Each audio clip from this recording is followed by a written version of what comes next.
Olá a todos, sejam bem-vindos ao nosso Café Ciência e Fé. Hoje temos a terceira parte do tema da historicidade dos Evangelhos e, em particular, tivemos a experiência bem engraçada de pedir ao ChatGPT uma lista de objeções e respostas para a qualidade destes documentos.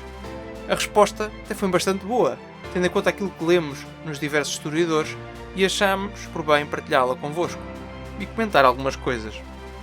Para relembrar, nas primeiras duas partes deste tema vimos vários tópicos, desde a identidade dos autores dos Evangelhos, fontes fora da Bíblia e vários argumentos estatísticos para a qualidade destes textos. Se ainda não viram, recomendo que voltem atrás e que escutem esses episódios. Como sempre, também relembro que devem subscrever ao nosso canal nas plataformas habituais. Subscrever, pôr gosto e partilhar são tudo formas de nos ajudarem a divulgar e a continuar este podcast. Fiquem por aí, porque vamos já passar ao episódio de hoje. Espero que gostem.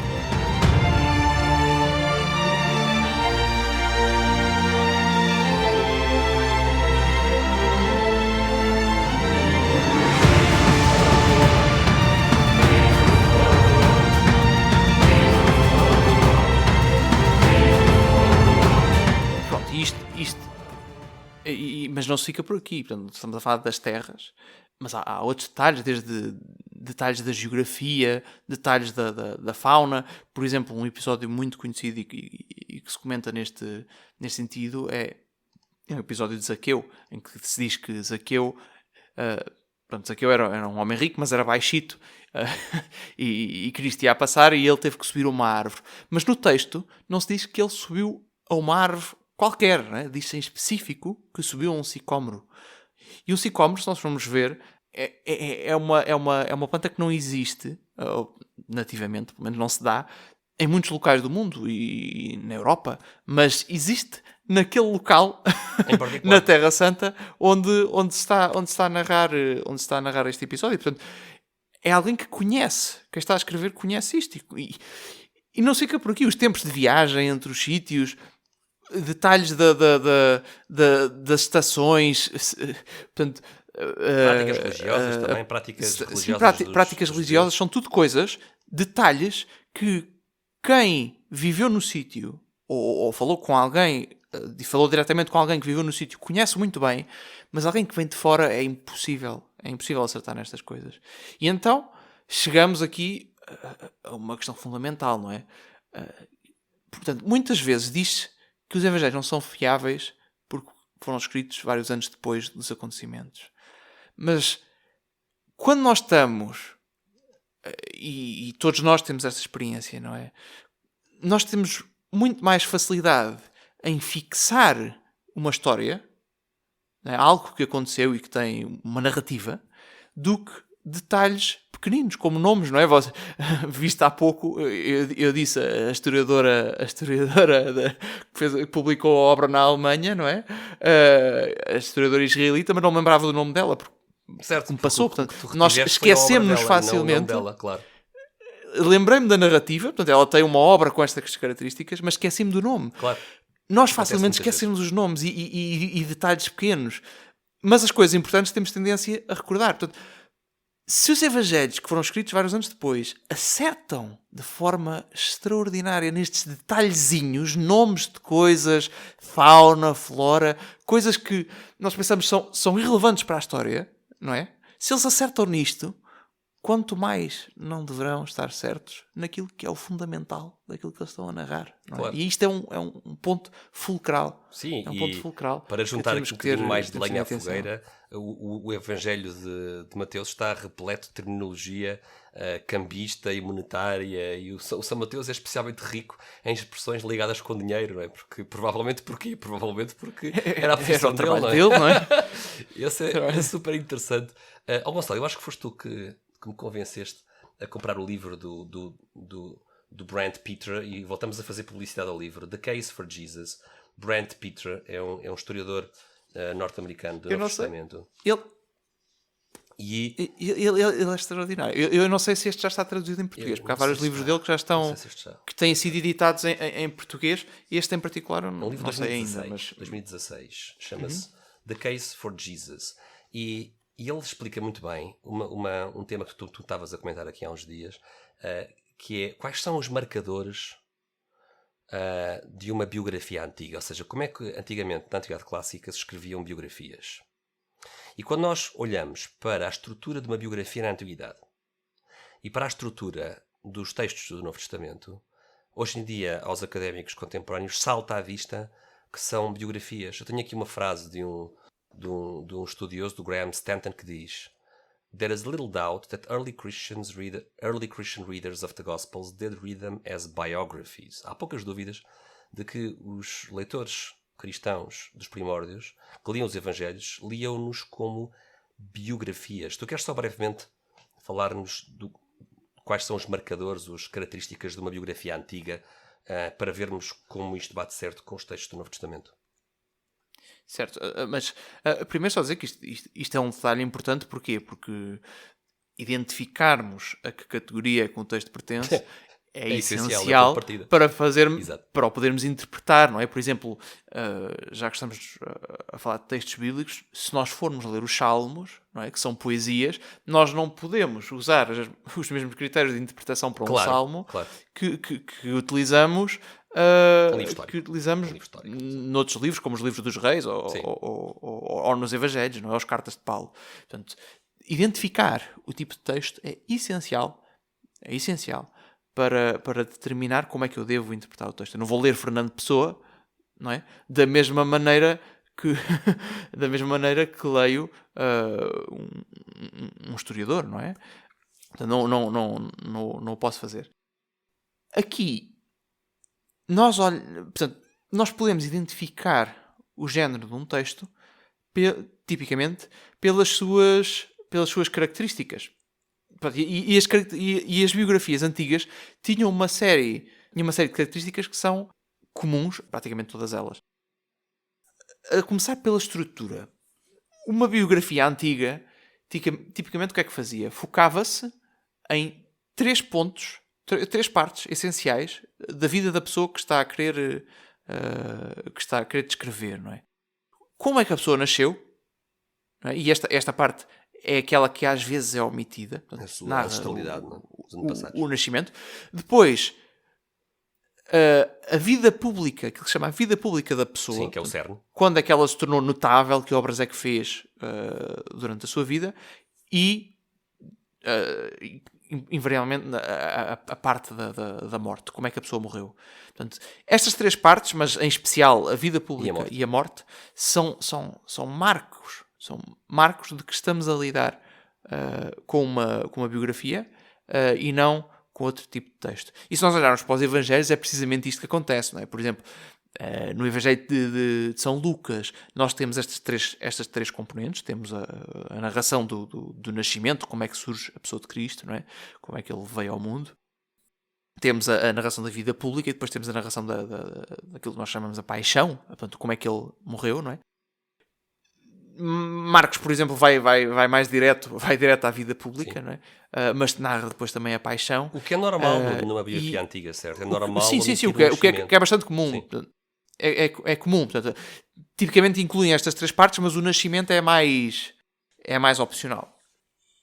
E os outros evangelhos também têm esta estrutura. Portanto, nascimento, que às vezes se omite, vida pública e morte. Outra coisa que nós podemos ter em conta também é o tamanho, não é? Portanto, o tamanho, quantas palavras é que nós temos nos Evangelhos e quantas é que tinham tipicamente as biografias antigas. Quando nós olhamos para biografias antigas, tipicamente vemos que tem entre 10.000 e 20.000 palavras. E se nós olharmos para o comprimento dos Evangelhos, é precisamente neste... Sim, é isto que encontramos. Tem à volta deste tamanho.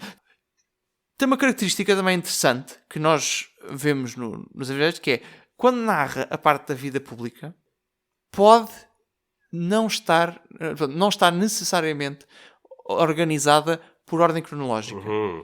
Isso é uma coisa estranha. Uma coisa que é muito comum para os nossos hábitos contemporâneos, não é? Mas isso era comum então nas biografias antigas, não ordenar os factos cronologicamente. Sim, porque nós podemos pensar como é que vamos escrever uma biografia, não é? Eu posso narrar a vida da pessoa por ordem cronológica, o que ela foi fazendo, Sim. ou posso agrupar por temas. Certo. Portanto, aqui explico tudo o que a pessoa fez nesta área, tudo o que a pessoa fez naquela área.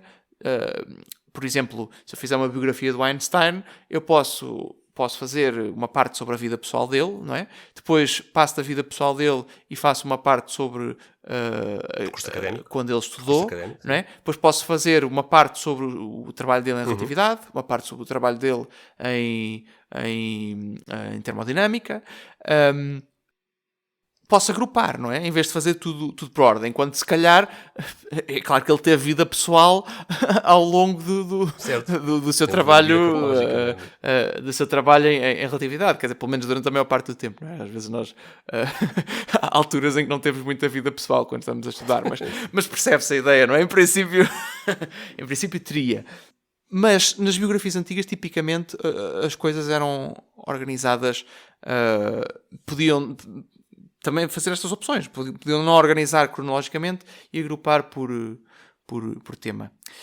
E como qualquer biografia não tem tudo aquilo que há para saber sobre uma pessoa, não é? Porque, aliás, aqui em particular, o próprio Evangelho de São João, quando chega ao final, diz que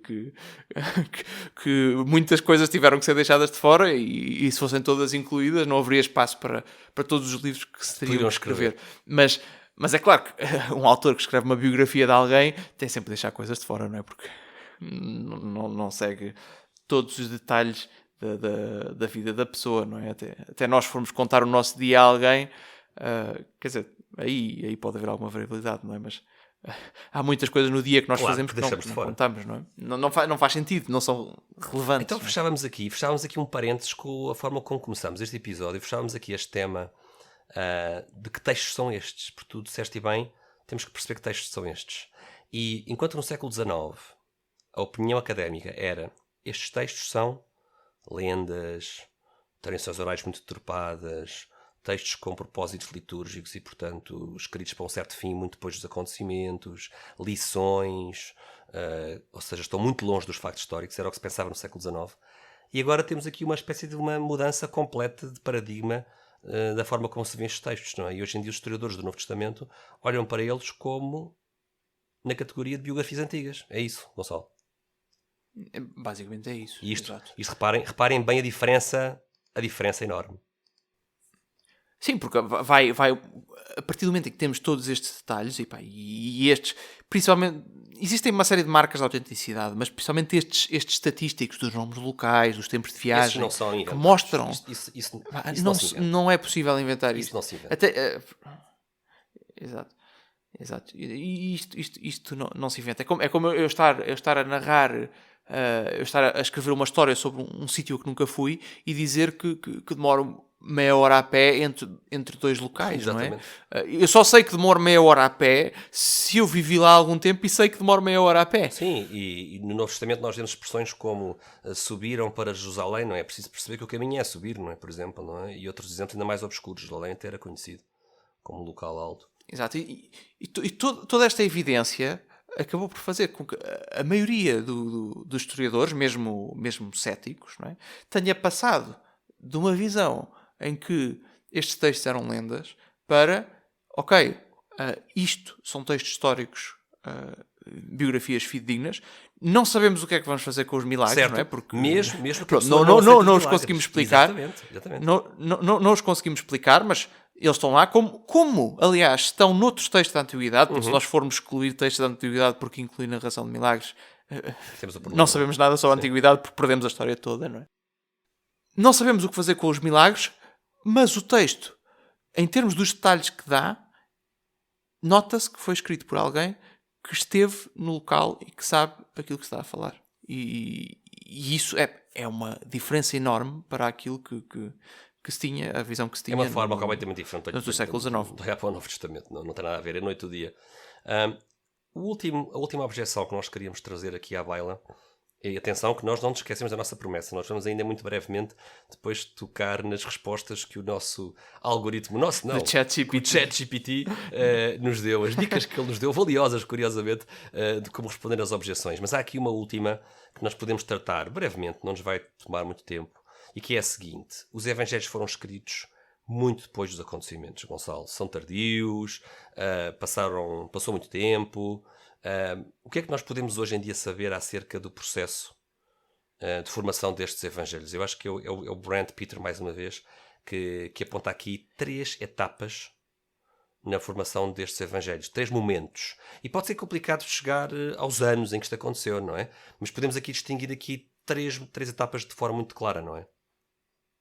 Sim, ou seja, portanto, nós temos. Ele faz esta distinção. E este livro o livro é extraordinário, recomendo. Sim, o livro é uma compra obrigatória. Não deixem de procurar. Exato. A Case for Jesus.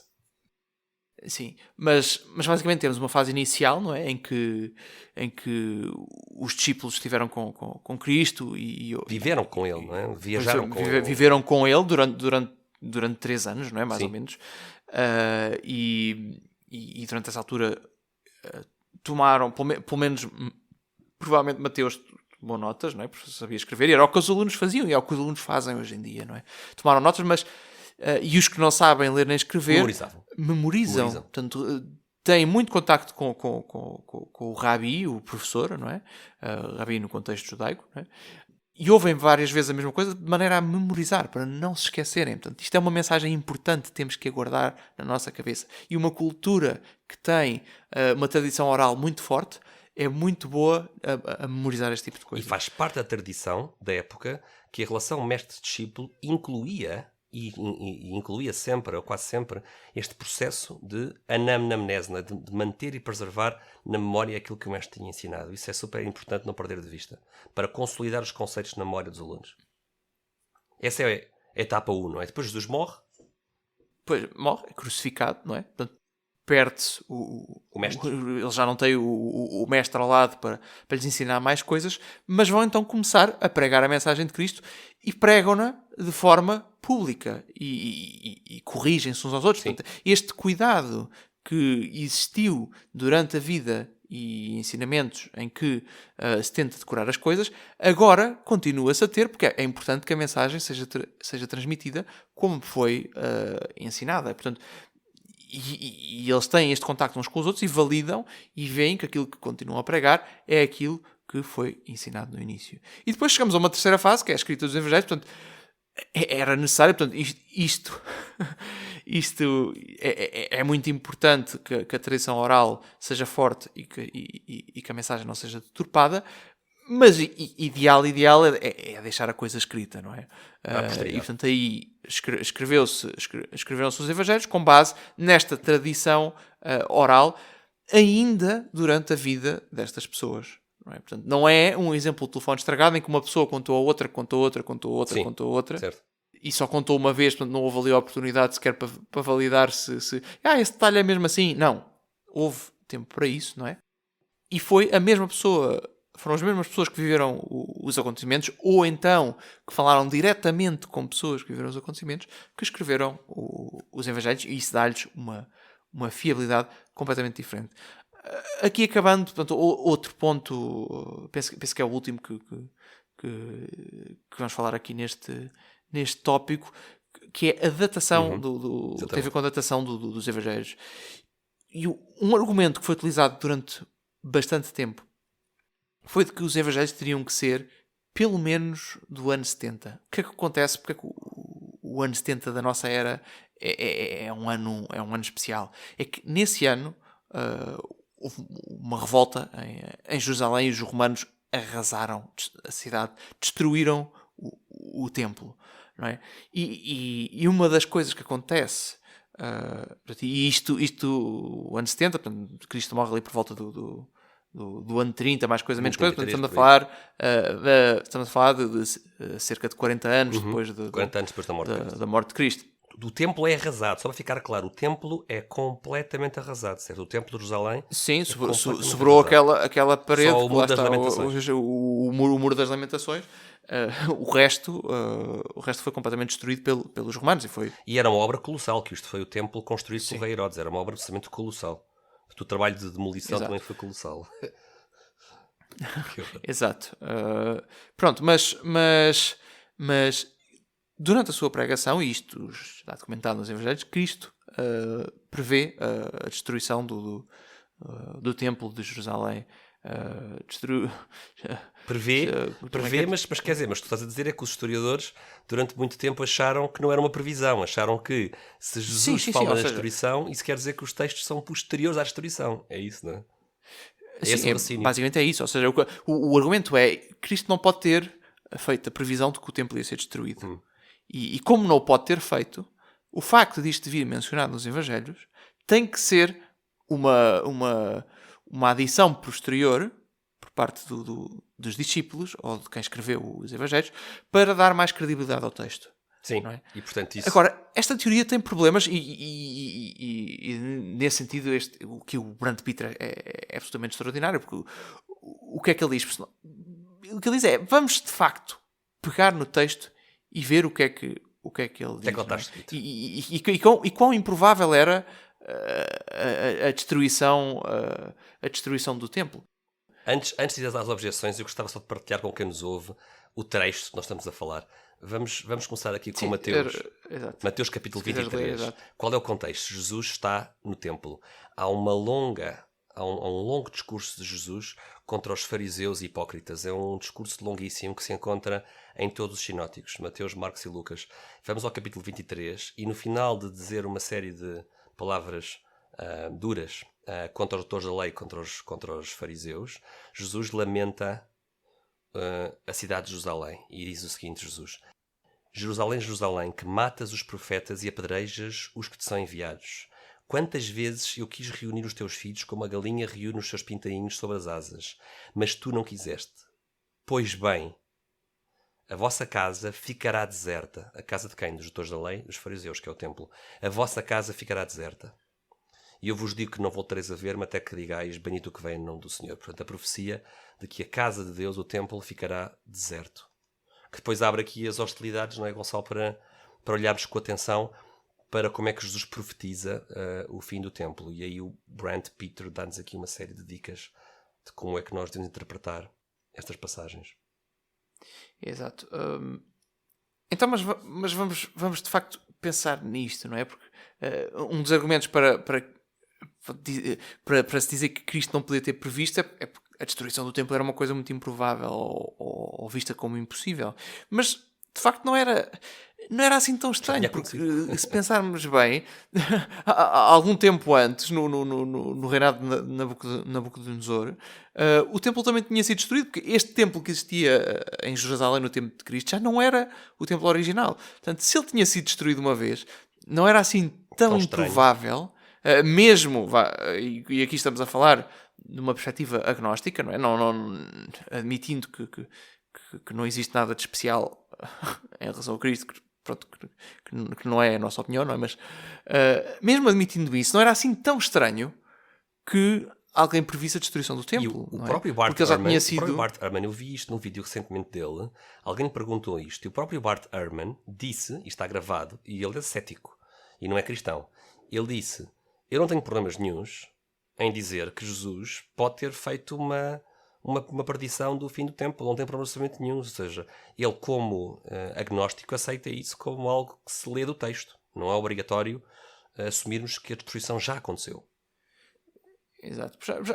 Já tinha acontecido. Portanto, já tinha acontecido no passado. Portanto, podia perfeitamente voltar a acontecer. Mas depois há aqui e este acho que é o ponto central aqui do Brand Peter.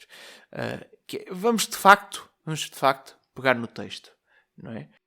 O que é que o texto diz quando fala da destruição de Jerusalém? Temos aqui, por exemplo, no Evangelho de São Mateus, no capítulo 24, se olharmos aqui a partir do versículo 15, diz assim: por isso, quando virdes a abominação da desolação, de que falou o profeta Daniel, instalada no lugar santo, o que lê, entenda.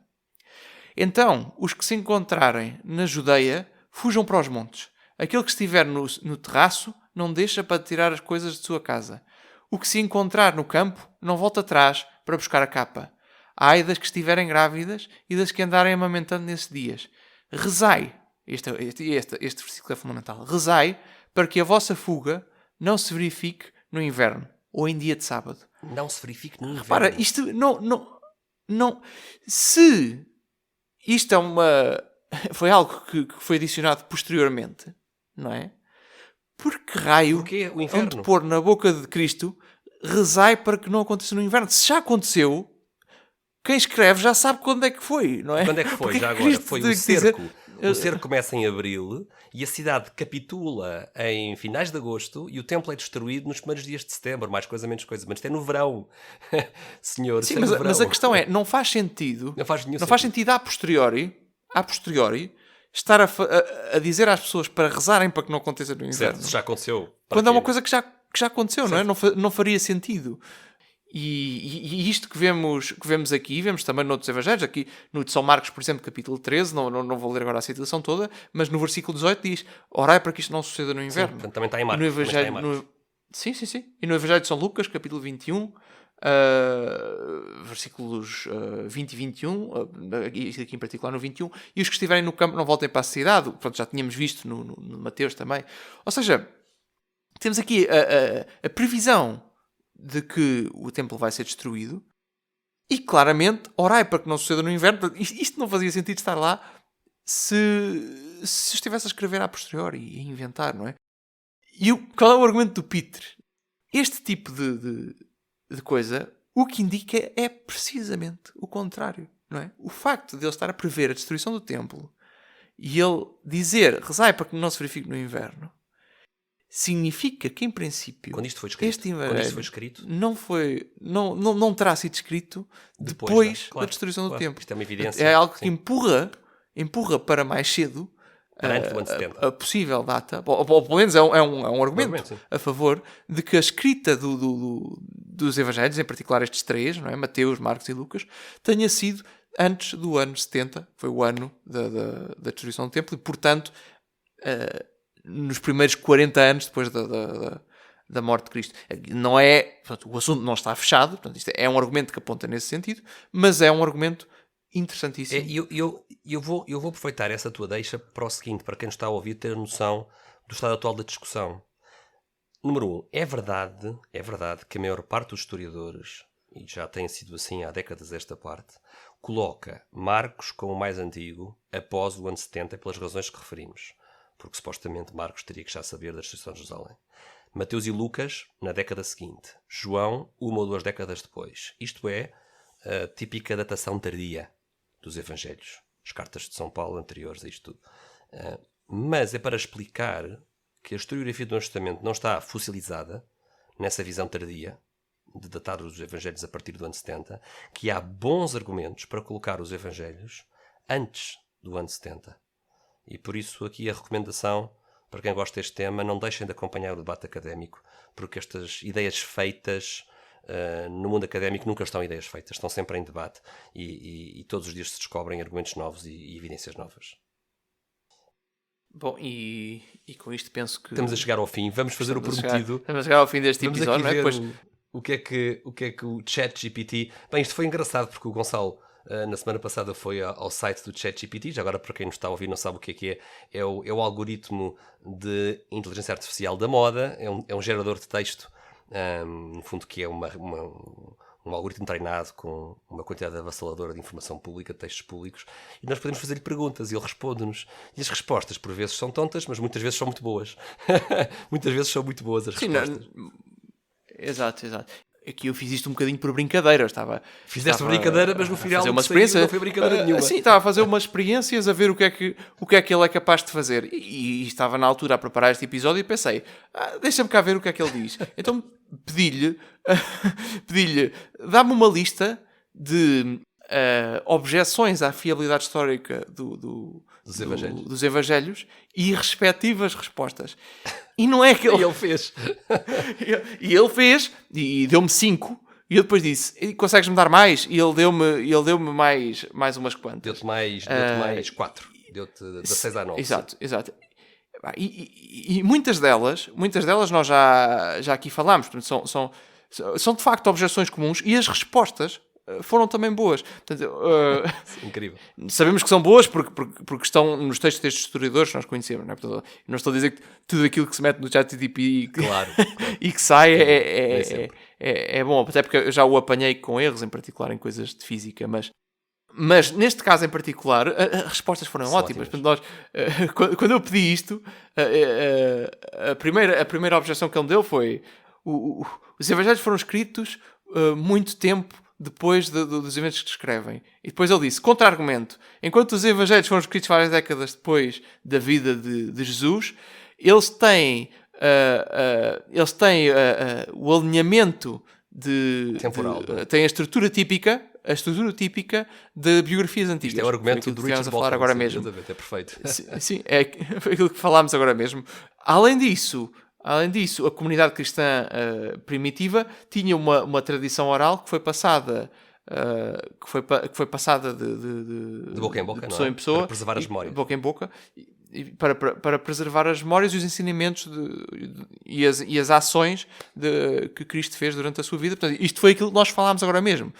Atenção, eu aqui estou traduzido em inglês, não é? Portanto, eu acho que agora é interessante nós trazemos aqui muito rapidamente 3 objeções que não chegámos ao 4, que nós não chegámos a comentar. E que lá está, e que o ChatGPT aqui nos fez a generosidade de nos trazer. Nós não comentámos nesta longa conversa as discrepâncias e as contradições que muitas pessoas apontam como uma razão para rejeitar a credibilidade do Novo Testamento. Então o ChatGPT diz que é verdade sim que há diferenças de detalhe nos eventos retratados nos Evangelhos, mas, diz o ChatGPT, estas diferenças podem ser harmonizadas, que é verdade, e não minam a historicidade básica dos eventos descritos, o que também é verdade. Além disso, é interessante este detalhe, além disso, a existência de variantes nos relatos do Novo Testamento atesta a independência dos autores. Porque reparem numa coisa, se não houvesse discrepância entre Mateus, Marcos, Lucas e João, o que é que nós poderíamos dizer? Que eles combinaram. Que eles combinaram entre eles a história, não é? Encontraram-se no café, lá numa esquina de Jerusalém, e combinaram a história uns com os outros, não é? Ou foram encontrar-se numa cidade qualquer e trocaram notas, não é? E depois saiu tudo igual. Não! Se há discrepâncias e algumas até são embaraçosas, é sinal de que as fontes são independentes, o que é muito interessante. Concordam nos pontos importantes. E divergem nos detalhes. E às vezes têm divergências nos detalhes, que é um sinal de autenticidade, claro, não é? Claro. Pronto, nós aqui, se calhar estas objeções depois podemos noutro episódio tratar delas com mais detalhe, mas pronto, aqui estamos a pegar só naquilo que o ChatGPT disse, que foi bastante certeiro e resumido. Indo aqui para uma outra objeção, diz a objeção: os evangelhos são lendas porque têm eventos sobrenaturais, não é? Tal história de que vamos rejeitá-los porque eles contêm milagres. Para quem não acredita que Deus existe, não é? Um milagre é uma impossibilidade, não é? Para um ateu, por definição, no ateísmo, os milagres são impossibilidades porque Deus não existe. Como é que se responde a isto? Bom, é verdade que os evangelhos contêm detalhes sobrenaturais, como os milagres, ou o maior de todos, a ressurreição de Cristo. Mas como estes milagres estão embrulhados num conjunto de relatos que são historicamente consistentes e que podem ser verificados historicamente, nós temos de ter cuidado, não é? Podemos dizer que, se formos ateus ou agnósticos, podemos dizer que a parte dos milagres, até aí já não vou, não é?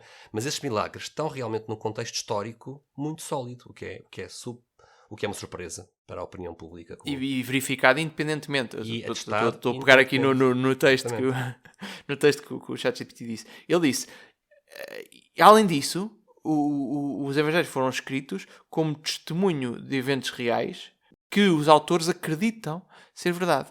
E que a questão de se esses eventos foram miraculosos é uma questão de fé e de interpretação e não de evidência histórica. Muito interessante. É o argumento que ele diz. Portanto, ou seja, os autores, há evidência de que os autores acreditam que aquilo que estão a dizer é verdade. Agora, se nós achamos que eles estão a interpretar bem, isso agora já é uma questão de opinião teológica. Já é outra discussão, mas existe evidência histórica para aquilo, para eles acharem que aquilo é verdade. Claro. E vamos aqui à última objeção, não sei se queres... a última objeção, esta por acaso até acho... Vamos ver se também vamos ainda ao autor, já vamos ver. Há aqui mais 2 interessantes, que nós não comentamos nesta noite. Sim. Há uma objeção de que os evangelhos não foram aceitos pela comunidade cristã primordial, que só foram considerados autoritários ou de autoridade mais tarde. Como é que se responde a isto? Bom, os evangelhos foram usados amplamente e aceitos pelas primeiras comunidades cristãs, isto é um facto histórico. Citações dos evangelhos encontram-se nas cartas dos primeiros líderes cristãos, como por exemplo Paulo e Clemente de Roma. Adicionalmente, os evangelhos foram vistos como fontes autoritárias de ensinamentos de Jesus e foram usados como uma base para a pregação e o ensino cristão. Portanto, encontramos aqui, não só nos apóstolos, mas nas fontes da patrística também, eu juntaria aqui ao ChatGPT, que a patrística grega e latina também corrobora estes 4 evangelhos como os 4 textos fundamentais. Não só para o ensino, como diz aqui o ChatGPT, para o preaching, mas para a liturgia, que também não está aqui na resposta do ChatGPT, não é? Que estes textos são depois também usados para a liturgia. Exato. São considerados como textos sagrados, o que é uma característica muito interessante, que surge bastante cedo. E a última objeção tem a ver com a língua. Há quem diga, os evangelhos não foram escritos na língua de Jesus, que era o aramaico, ou na língua dos judeus, que era o hebraico, a língua religiosa dos judeus, mas em grego. E por isso são traduções e, portanto, não são muito fiáveis. Bom, mas isto não é verdade, porque os textos surgem em grego. Os textos não são traduções. Quando muito, há aquela questão de Mateus, que há bocadinho falámos um pouco sobre Mateus, que talvez tenha existido um conjunto de pré-evangelho de Mateus em aramaico, eventualmente ou em hebraico, como diz o Papias e a tradição que remonta a Papias. Mas os evangelhos, os outros 3, surgem em grego, seguramente. E os autores, embora tenham tido acesso, talvez no caso de Mateus, a textos aramaicos ou hebraicos, escreveram na língua grega, que era uma língua usada naquela época, naquele local, um grego de alta qualidade que demonstra, como vimos ao longo da sessão de hoje, demonstra um conhecimento muito próximo do ambiente político, cultural, religioso da época. E isto suporta a ideia, diz o ChatGPT, suporta a ideia que os autores estavam muito próximos dos eventos que descrevem. Reparem que isto é tudo o algoritmo de inteligência artificial aqui a dar-nos as respostas alinhadas com a opinião académica, alinhadas com a melhor opinião se calhar académica. Depois partilhamos isto. E eu acho graça até à nota que ele deixa no fim. Ele depois de listar as objeções todas, nota final, ele diz uma coisa, ele diz, é importante ter em mente que as objeções à fiabilidade histórica dos evangelhos não são únicas dos evangelhos e que objeções similares podem ser levantadas a outros textos da antiguidade. Por fim, a questão da fiabilidade histórica dos evangelhos é uma questão complexa que requer análise cuidadosa da evidência e consideração de múltiplos fatores. Então, acho graça até... Eu não sou nada que se pareça professor nesta área, mas se eu fosse um professor nesta área e se fosse um teste de primeiro ano, para aí, não sei, de história bíblica, eu não sei o que é isto aqui, merecia uma boa nota, Gonçalo. Não sei quanto é que tu estavas a isto, mas isto... Eu não sei porque não sou professor. Não, mas se tivesse dar um palpite, palpite no ar, eu diria que isto merecia para aí um 15. Mas comparando isto com aquilo que temos lido, aqui no Richard Bachman e no Brant Pitre e noutros, não é? Isto está bastante em linha com isso. E isso foi achei a resposta extraordinária desse ponto de vista. Bom, e está chegada a altura de nós fazermos o nosso desafio típico. Aqueles que aí estão ainda resistentes a ouvir-nos, se depois partilharem connosco estas objeções do ChatGPT, nós arranjaremos aqui uma forma de vos recompensar pela vossa lealdade, porque isto surge mesmo no final deste longo episódio. E, Gonçalo, resta-me agradecer. Acho que fica claro que este é um tema que nos apaixona por várias razões. Acho que sim. E foi muito enriquecedor a preparar este episódio, porque realmente eu começo com esta nota pessoal com que eu comecei, dizendo-te, Gonçalo, que isto nos últimos anos finalmente dediquei-me a olhar para isto do Novo Testamento e ver o que é que se pode saber no mundo académico sobre isto de atual, e realmente estou muito surpreendido pela positiva, obviamente, pelo que encontrei. Também eu queria só aqui, já agora para fechar, dizer que isto não esgota de todo o tema. Sim, isto é só o começo. E nós focámos-nos, quem quiser comprar nós não ganhámos nada, não temos comissão. Não somos pagos para fazer publicidade, mas quem ler este livro do Brant Pitre vai ver que ele está dividido em 2 partes. A primeira parte tem a ver com a fidelidade do texto e sabermos quem é que escreveu os evangelhos, etc. Foi o que nós abordámos hoje. Foi mais, o texto é fiável, nós sabemos quem é que escreveu, tem detalhes que apontam para ele ser verdadeiro.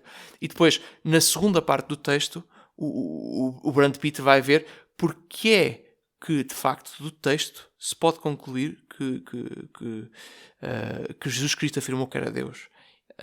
E como é que chegamos a essa conclusão? Porque é outro ponto onde às vezes se ataca, ok? Mesmo que os evangelhos sejam verdadeiros, Cristo nunca disse que era Deus, e isto não é de todo verdade.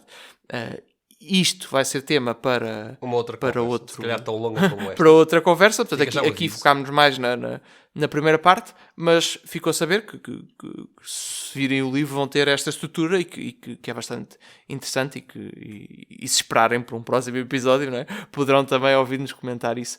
E pronto, resta-me também agradecer-te, Bernardo, este tempo, a preparação deste episódio.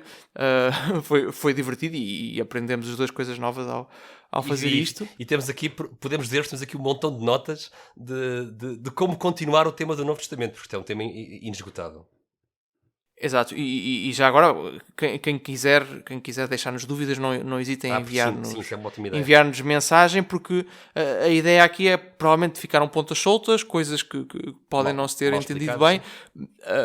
Enviem, nós tentamos esclarecer ou até compilar tudo e fazer um vídeo de resposta. É outra das ideias que temos aqui para o nosso podcast, é de vez em quando termos esse tipo de vídeos de fazer um apanhado de resposta, de perguntas e responder. Portanto, não hesitem em contactar e em pedir referências e isso tudo, e nós... Sim, também temos livros para sugerir, depois também vamos partilhar essa informação, livros para sugerir, vídeos no YouTube interessantes para ver sobre este tema, com opiniões em debate. Exato, então... Mas ficamos por aqui e espero que tenham gostado e até uma próxima. Bernardo, bom descanso. Muito obrigado também por aqui e obrigado por ter estado connosco. E até o próximo episódio. Obrigado, até à próxima.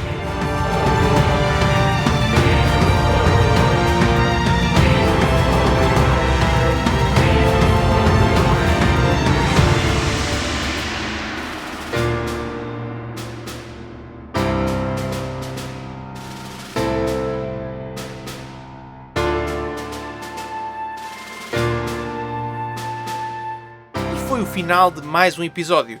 O prometido é devido e tivemos o nosso ChatGPT a contribuir com objeções à historicidade dos evangelhos e os seus respectivos contra-argumentos. Esperemos que tenham gostado, que se tenham divertido tanto como nós, e lembro que qualquer dúvida, comentário, etc., podem enviar para os nossos contactos. Tentaremos ter o feedback em conta nos episódios futuros. Também não esquecer, se quiserem saber mais sobre este assunto ou sobre outros assuntos que falamos neste canal, devem consultar os recursos adicionais que colocamos ao vosso dispor nas notas. O Café Ciência e Fé volta em breve com novos temas, sempre a mostrar a harmonia entre estas duas visões do mundo. Até lá, um abraço e fiquem bem.